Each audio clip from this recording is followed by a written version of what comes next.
Okay. All right. 7, 8. Okay. What is the most difficult part about your job? The most difficult part about my job is waking up in the morning.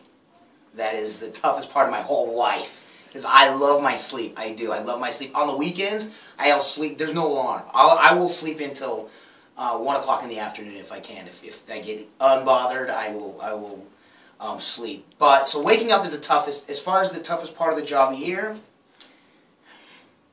it's a good question. I don't know. It's all easy. I'm just kidding. Sometimes the most difficult part is in production when you're writing a script, coming up with the idea. Because one thing that we take a lot of pride in here at KISS 105 is the creativity that we put into some of our spots.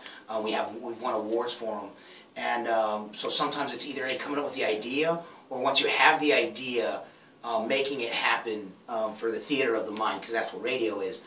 So whether it's finding the right music or the right sound effects, sometimes that can be difficult as far as getting it exactly the way that you had it in your mind when you wrote it to playing out on the radio when you're done. So, and when it does, it's very rewarding.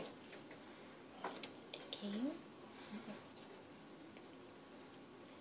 Favorite part? It's easy enough. My favorite part of this job is my listeners, because they, A, they're awesome, and B, because they reflect what I'm hoping to portray. So if I'm putting out something that I hope is coming off as funny or as heartfelt, and then they call me immediately and give me that feedback, I love it. That's the best part. And so that's definitely my favorite part is the listeners. And on average, how many celebrities or artists do you get to meet? What's been your favorite interview, possibly? If there's any memorable moments from that? Yes. Okay. On average, how many celebrities do we get to meet? Here in Middle Market, we don't meet as many as major markets, but we do get. Of course, we still do get a chance to meet a lot of people. Some of my favorites: Sean Paul came through. Flo Rida was here. Sean Paul, I mentioned him just because he was one of my favorites, because when he was here, he didn't want to leave. He kept talking about how comfortable he felt here at the radio station. He could just sense that it was a happy place to be, and he felt good being here. So he was one of my favorites. Today I did an interview with Ken and Drew from Sister Hazel. They are by far my favorite to interview ever, just because they are who you hear. They're from Gainesville, and they're very chill, and you feel like you could go out and have a beer with them and just have a good time and get to know them. Also, Gavin DeGraw is one of my favorite interviews, just because I had heard previously, before I interviewed him, that he was a really chill guy, and so when I got on the interview with him, it went right in real smooth, and it was a really fun, easy interview. So. Okay. What goes into your radio show? There's a lot behind the scenes that people don't really know about.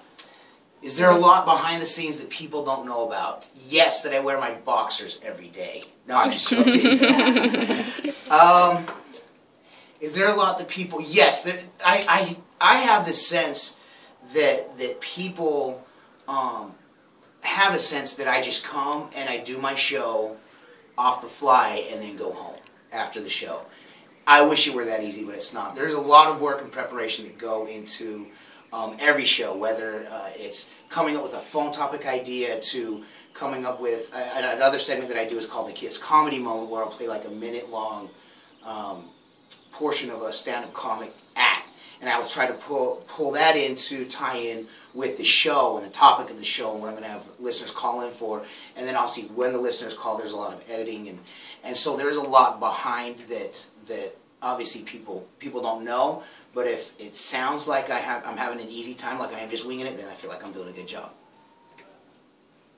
How has the economy and new technology affected your career? How has the economy and technology affected my career?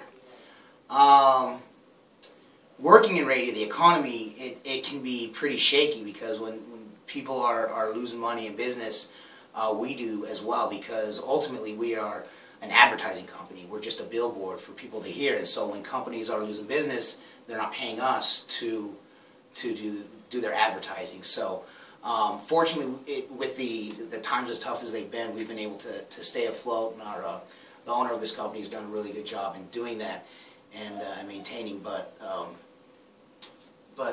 as far as technology, obviously, like I mentioned earlier, that's helped immensely. You know, as far as back in the day, they were flipping, you know, vinyls and then CDs and cassettes, and now it's just a touch of a button to play a song.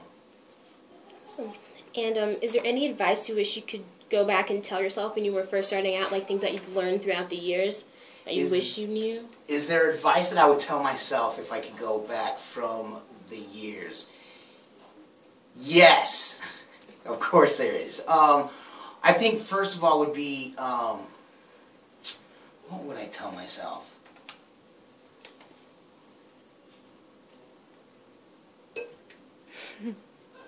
There's like a lot, but I don't know exactly like what I would tell myself to train, practice, and learn as much as you can early.